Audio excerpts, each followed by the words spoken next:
My cousin Tyler and I used to have sleepovers all the time when we were kids, but it was always at his place. Back then, his house was the cool house, and before the days of cell phones and modern video games, kids like us actually spent our time doing normal kid stuff. One of our favorite things was playing hide and seek at night. There was this one night when we were 9 years old. Both our parents were heading out for a night in Atlantic City, so they had Tyler's older brother Joe keep an eye on us.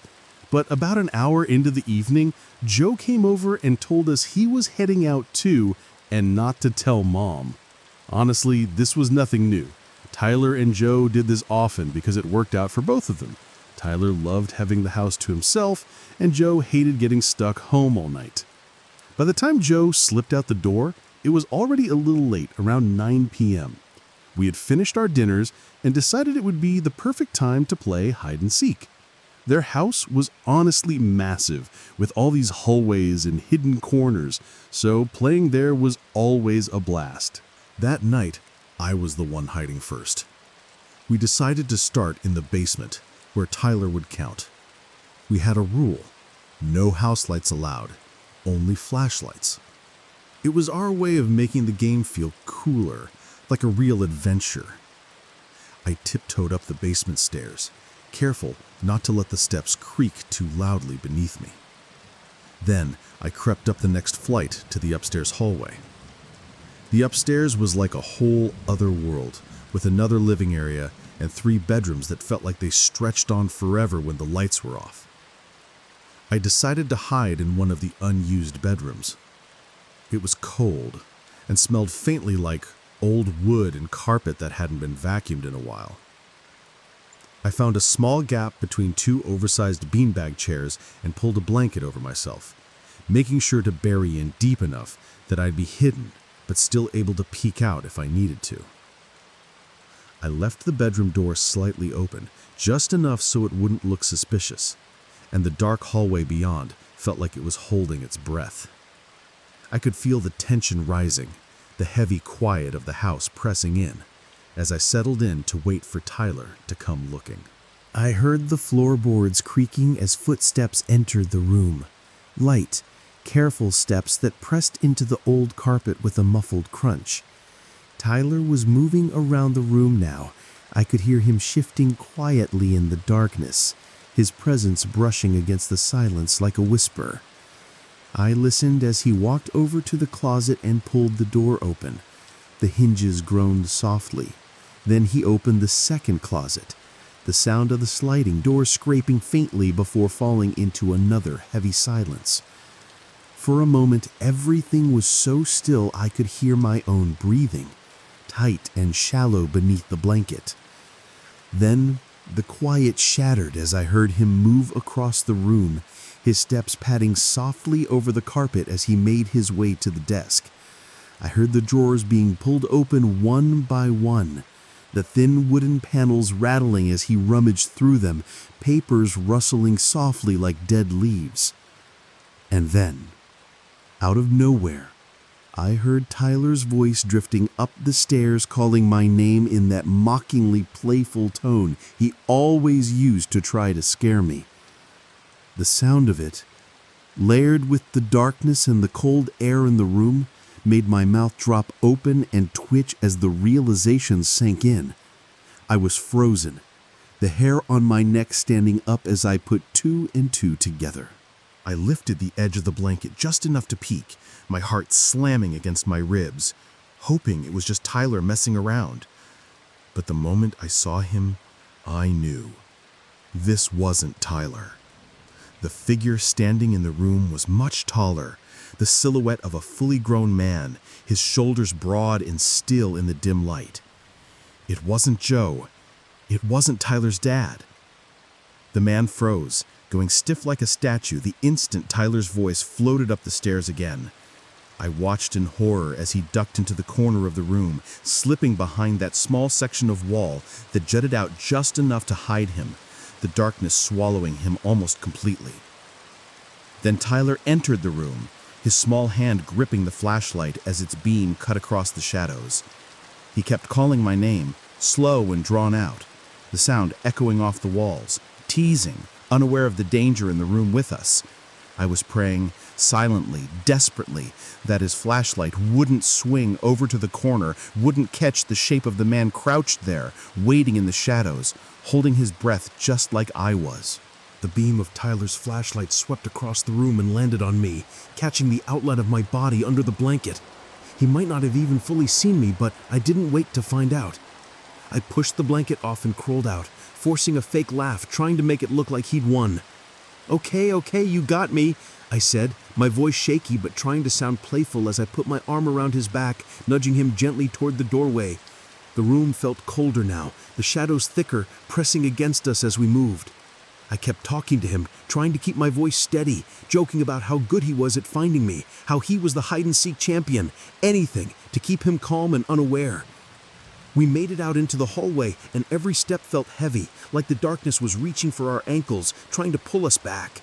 I kept nudging him forward, down the stairs, the boards creaking softly under our small feet. We were halfway down the staircase when I leaned in close to him, my voice low and trembling, and dropped the truth. "There was someone in there with me," I whispered, giving him one last nudge to hurry him along. The words seemed to hit him like a spark, and we didn't even think after that. Being the scared 9-year-olds we were, we did the only thing that made sense to us. We ran. We bolted out the front door, the cold air smacking us in the face, and tore across the yard to the neighbor's house, feet pounding on the grass, breath sharp in our chests. We banged on her door, and when she opened it, we were already blurting out what happened, voices overlapping, shaking. She didn't hesitate for a second. She picked up the phone and called the police while we stood there, clutching each other, peeking back at Tyler's house through the dark. I can still see it so clearly, even now, the flashing red and blue lights cutting through the night, washing over the house we'd just escaped from. The cops pulled up fast, jumping out, guns drawn, rushing through the front door as we watched from the neighbor's window, our small hands pressed against the glass. 5 minutes later, they came back out, guiding a man down the steps in handcuffs. His head was down, his face hidden, but I could see how tall he was, how easily he could have hurt us if he wanted to. Even at 9 years old, watching them take him away, I felt this deep wave of relief, a strange kind of victory washing over the fear that had been gripping me just moments before.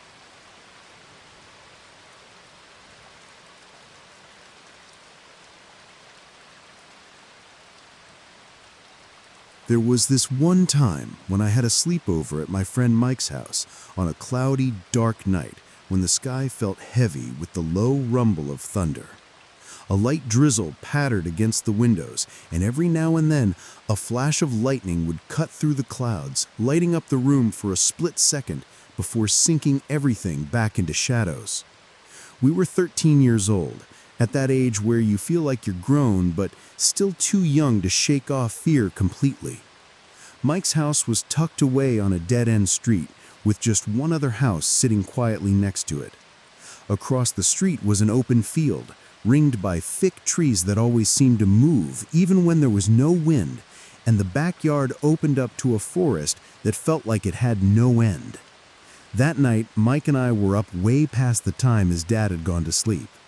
His dad's bedroom was all the way upstairs, tucked in a corner where he couldn't hear much, and Mike's room was down on the lower level near the den. The den was where we spent most of our nights, sprawled out on the floor with snacks and controllers in our hands, glued to the glow of the GameCube as we lost track of time. We were deep into a game when a knock came at the backyard window. It wasn't loud, but in the quiet of the night, it sounded sharp, like a tap meant to get your attention and nothing else. The blinds were drawn, slats closed tight so we couldn't see out, and for a moment, the room felt smaller, like the shadows were leaning in around us. Mike jumped up, moving toward the window. "Don't," I told him, my voice low, the back of my neck prickling, but he didn't listen. His hand reached out, grabbing the edge of the blind. As he started to open it, I moved quickly, turning off the TV and the lamps with a quiet click, plunging the room into darkness. The blue light of the paused GameCube screen disappeared and the hum of the electronics faded, leaving only the soft patter of rain and the low growl of distant thunder outside. I didn't want whoever was out there to see us. Now that the den was dark, the glow from outside, faint as it was, made it just bright enough for us to see through the slats of the blinds. All we could make out was the wet grass stretching across the yard, glistening under the drizzle, moving softly in the breeze.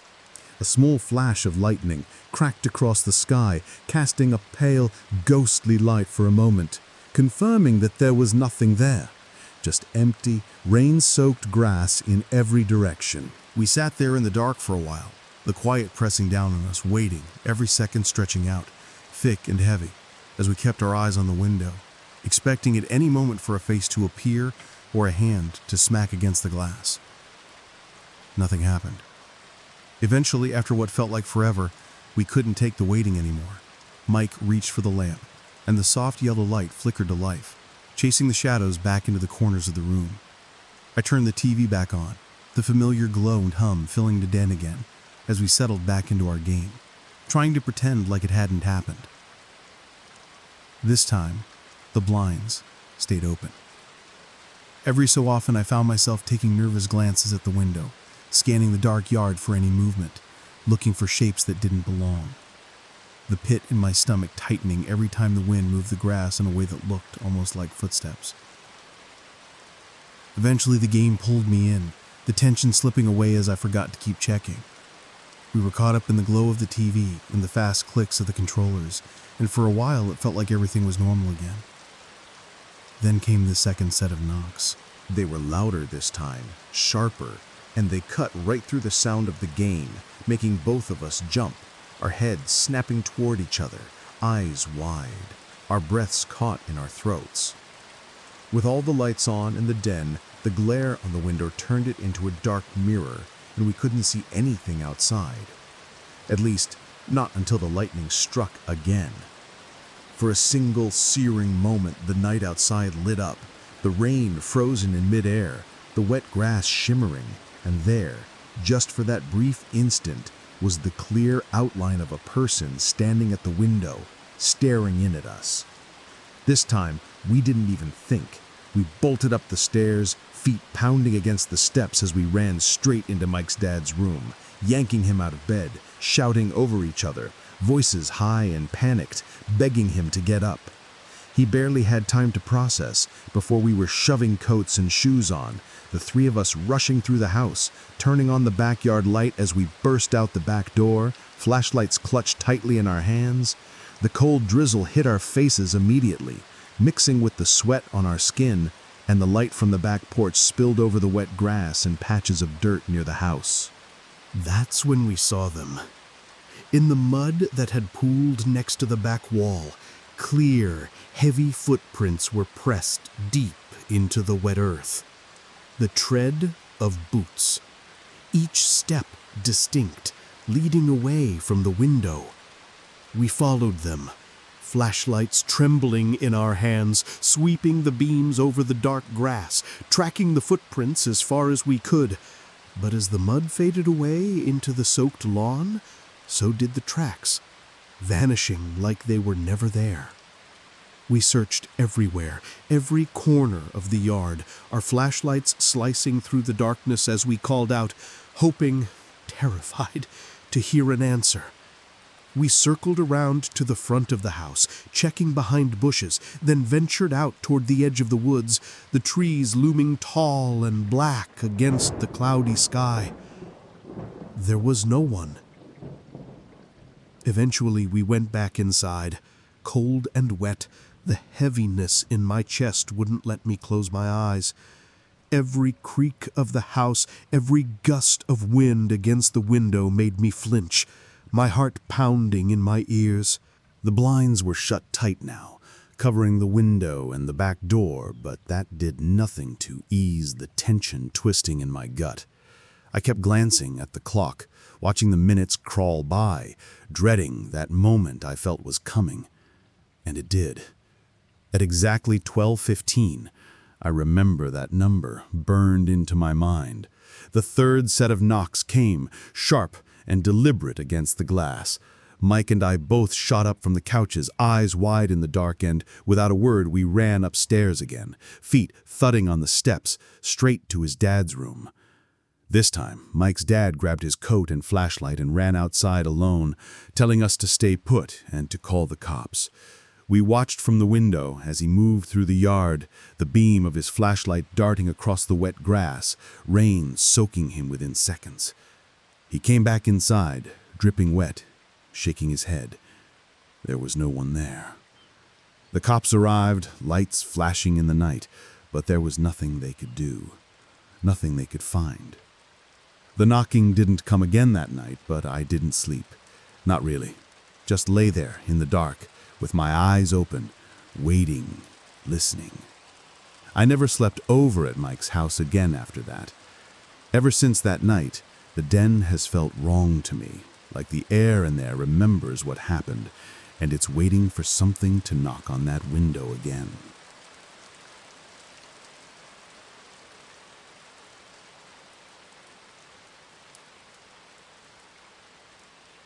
I used to be close friends with this kid named Chris. We were practically inseparable when we were younger, but when I was 8, he moved across the state, way out into the country. Since we never got to see each other anymore, I eventually managed to convince my mom to drive me all the way over to Chris's new place for a weekend sleepover.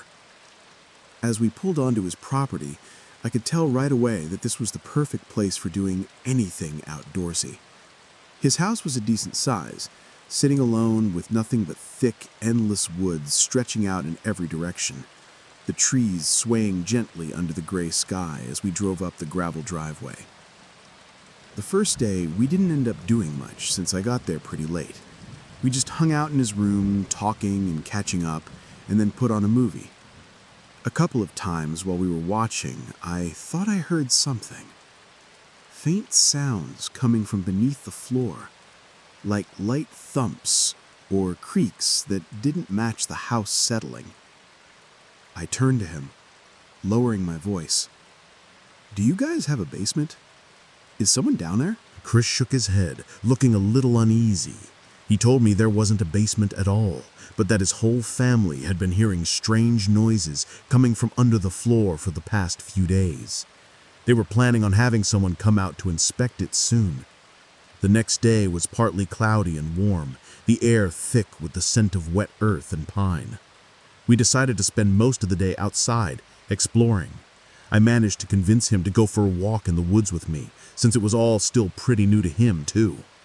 There was something exciting about the woods, like they were hiding secrets just waiting for us to find them. Conveniently, right at the edge of his backyard, there was an opening in the tree line, almost like a natural path that was meant to guide you in.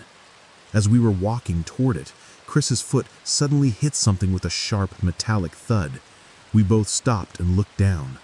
His foot had struck a rusty old cellar door, nearly hidden under a layer of dead leaves and dirt. Chris blinked, staring at it, and told me he had no idea this was even here, and neither did his dad. Curious, he bent down and grabbed the old handle, pulling it open.